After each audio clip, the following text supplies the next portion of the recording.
What is up everyone, Crypto Comrade here, back with another video. In this video today, I want to give you just a quick overview of what is happening in the market today and what to look forward in the coming weeks. So, big news of the day, I'm sure if you follow the space, you're pretty much aware of it. Coinbase has become public.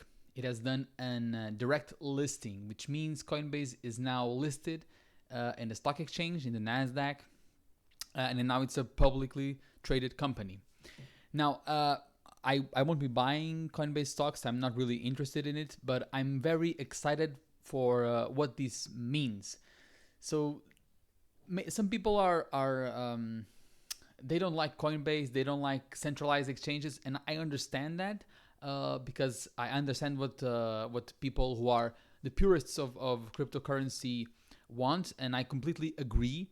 That cryptocurrency should bring decentralization, should take wealth off the hands of a few and distribute the wealth to the hands of the many. However, you should understand that if you're trying to make money in crypto, you need exposure, and Coinbase listing on an exchange is huge exposure. What this translates to us is basically that the big guys, the big money, the guys on the NASDAQ, the guys on the stock exchange recognize cryptocurrency as something that is trustable. Otherwise, they would not be listing them on the stock exchange. Okay. So this is very, very big, and I'm expecting this to bring volatility to the price of Bitcoin, and as a consequence, volatility to the price of the altcoins. However, in the long run, this can only be positive. So maybe some companies will, use the IPO, use the Coinbase stock to, instead of having to buy Bitcoin, which can be cumbersome for them now, can bring a lot of regulatory uncertainty. They can use the Coinbase stock to have exposure to cryptocurrencies without necessarily having to buy Bitcoin and go through the hassle. But I mean, that's just a quick fix, because I think in the long run, the companies will start owning Bitcoin as a treasury asset. Okay. Another thing that I found very funny on the news today is that as a response to this, Binance decided to list the stock token, the coin token, the stock token. So they tokenized Coinbase's stock. So they're actually gonna take advantage of the listing of Coinbase. So this is very smart by Binance, and the war is on. They're competing with each other, and I'm sure this competition will bring also to us very good things, because now you can trade tokenized stocks on Binance. They started with Tesla. So Tesla was the first tokenized stock that they had on Binance. But the tokenization of Coinbase also opens up a lot of new possibilities for Binance to bring more volume and more exposure. Okay. So people can now, so you get an idea what this means. If they list enough stocks, this will mean that people can trade stocks 24/7, which nowadays that's not possible. And it will basically make derivatives and further derivatives more viable. So this is also very exciting. Another big news of the day that I think goes a little bit more undercover is that Rune or Thorchain has now launched their multi-chain chaos net. Okay, so basically this is kind of like a mainnet. They were previously on the testnet, and they have launched their mainnet. Which is they still call it ChaosNet because there are still some things that might need fixing. Some things can be buggy, so that's why you should expect chaos. Okay, that's why it's called ChaosNet. Okay, so why is this also very big? Why I find this very important? Because in case you're not aware of it, Thorchain is a project that I'm very excited about. It will enable cross-chain multi-asset native swaps. Okay, so currently in Uniswap you can only swap ERC20 tokens. Okay, they're the only ones that are tradable with each other.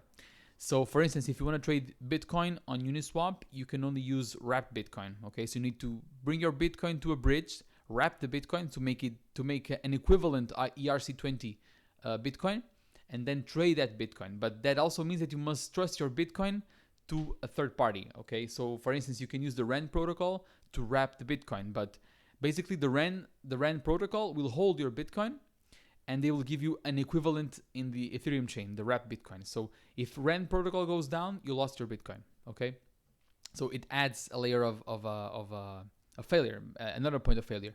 Whilst Thorchain will enable you to trade wallet to wallet, just like MetaMask, just like Uniswap, but it will be multi-chain. It's currently live. If you want to interact with it, you can use. There are multiple interfaces, but you can use TorSwap. As you can see, earnings have been going up. This is just started today, so not a lot going on. You can trade natively already some tokens. There are some tokens that are pending to be added. So tokens will be added by liquidity competition. So the pool that gathers the most liquidity during the next, I think 3 days, will be listed as another token on Thorchain. Thorchain is a very interesting project. You should probably look at it. I was considering making a video about it, but honestly, I didn't have time, so I couldn't make it.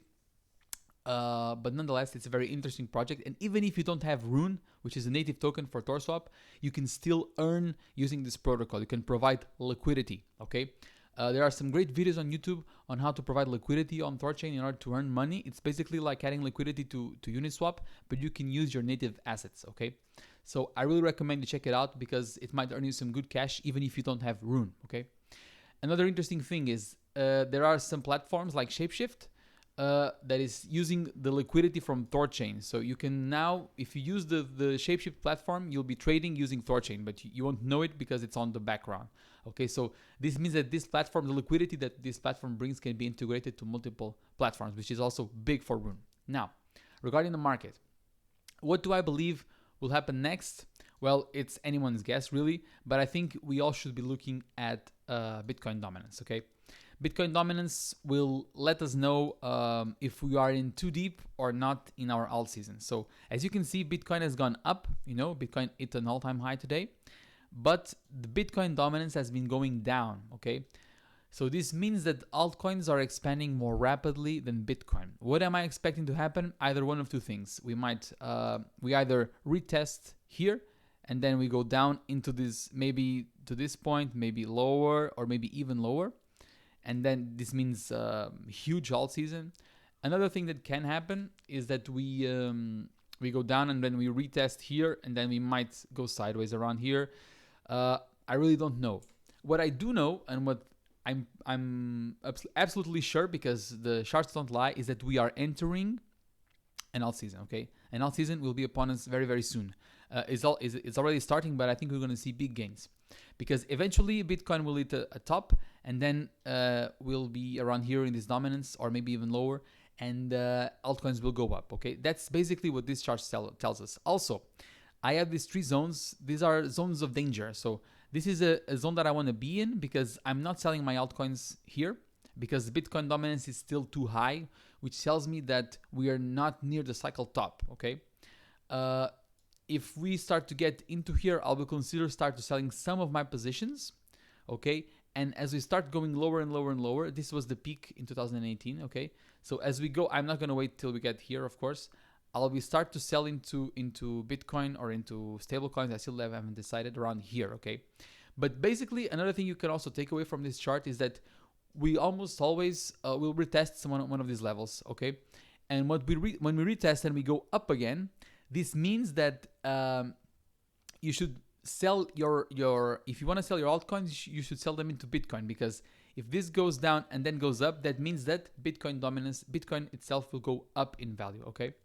So that's something to take away here.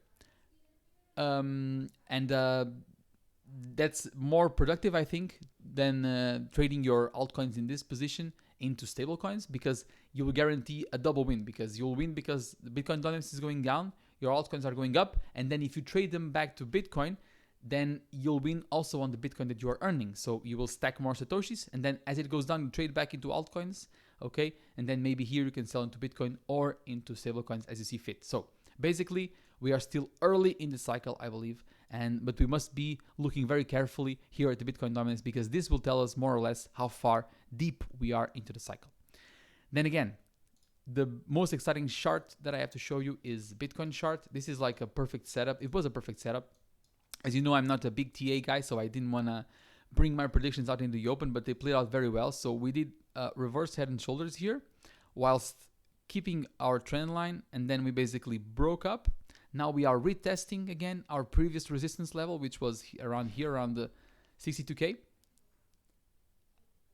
and then we can expect things to after retesting to go up again. Okay, and then we may hit an all-time high.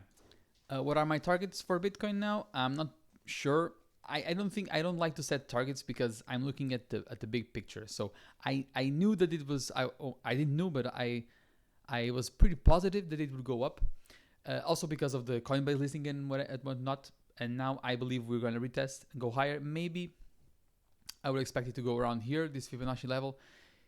I think we won't go here anytime soon, but we will eventually get here. I think this year we'll surely reach 100,000. I'm pretty positive. But for now, I think somewhere around these two levels, so from 70,000 to 72,000 will be my go-to now. Ethereum also looking very, very, very bullish, almost the same pattern as Bitcoin. So keeping the trend line going up, not so perfect of a retest, but it didn't retest the previous all-time high, but it did retest this resistance level here, as you can see, pretty well here, and then it's going up. And I think Ethereum will at least reach 2,600. I don't think it will reach now 3,500, but who knows? Ethereum is more likely to go. It's easier for Ethereum to go up than Bitcoin to go up. You need less liquidity because the market cap is smaller. Coins I'm looking at now, I might try to buy a little bit more. One of them is Kusama. Kusama has been falling down, recently gone up. I think it's just a matter of time for Kusama to break and hit at least 1K, okay, which is this target here. I think it will do it because parachain auctions are very, very near. So they are almost here. And when they come, Kusama is gonna go up. Rune, I wouldn't recommend you buying Rune now because as you can see, you never buy into the green dildo. Most likely what's gonna happen is Rune is gonna eventually retrace somewhere around here maybe, go around this level which was previous resistance, around here maybe to $13 or whatever, or maybe not, maybe it'll just go up and then find a new spot to accumulate. But either way, it's never a good idea to buy a coin that is going up like this. As you can see, it's pretty much parabolic. Other coins I'm looking to buy, Luxo has been falling pretty steeply. It's holding this resistance level here, which was the previous all-time low. I mean, not all-time low, but after the first run, it was the lowest point. So I'll be looking to buy some more here if I can find. Maybe I'll sell some of my other coins that are going up and buy into Luxo because the future is bright for this token. At least 33, maybe we'll go and reach this some very soon. And finally, Luna, I think is also in a great spot. This coin has been going up also like crazy, and it has reached the point here, a low point in the price that I predicted will go up, breach again its all-time high, and maybe how high will it go? Not really sure. Let's see. Maybe if we get it right, maybe around here, around $30, I think is pretty possible. Luna is also a great protocol. I didn't have a time to review it in the channel, but you should check it out because Luna also I think is destined for great things. So that's it for today, guys. I might try to bring some more gems, but as the market gets developed and things start to pump, it's harder to bring a low cap gems. Actually, I wouldn't recommend go into very low caps right now. That's my opinion. I'm not a financial advisor, so this is not financial advice. You do your own thing. This is just the way I'll do my things and how I think things are going to play out. I'm pretty more comfortable now that things are starting to go big, go into mid caps and large caps because all coins that have good fundamentals will pump. Either it doesn't matter the market cap. Okay, of course you'll be running more risk getting low caps, but the good low cap projects are more and more rare as the market develops and the money starts pouring in. Okay, so that's my 2 cents here. The next big thing I'm expecting to come in the coming weeks is the parachain auctions, and I'm hoping to see Kusama go boom, maybe reach these big targets that I'm hoping it will reach eventually around here, $2,000. Okay, see you guys and have some great times ahead.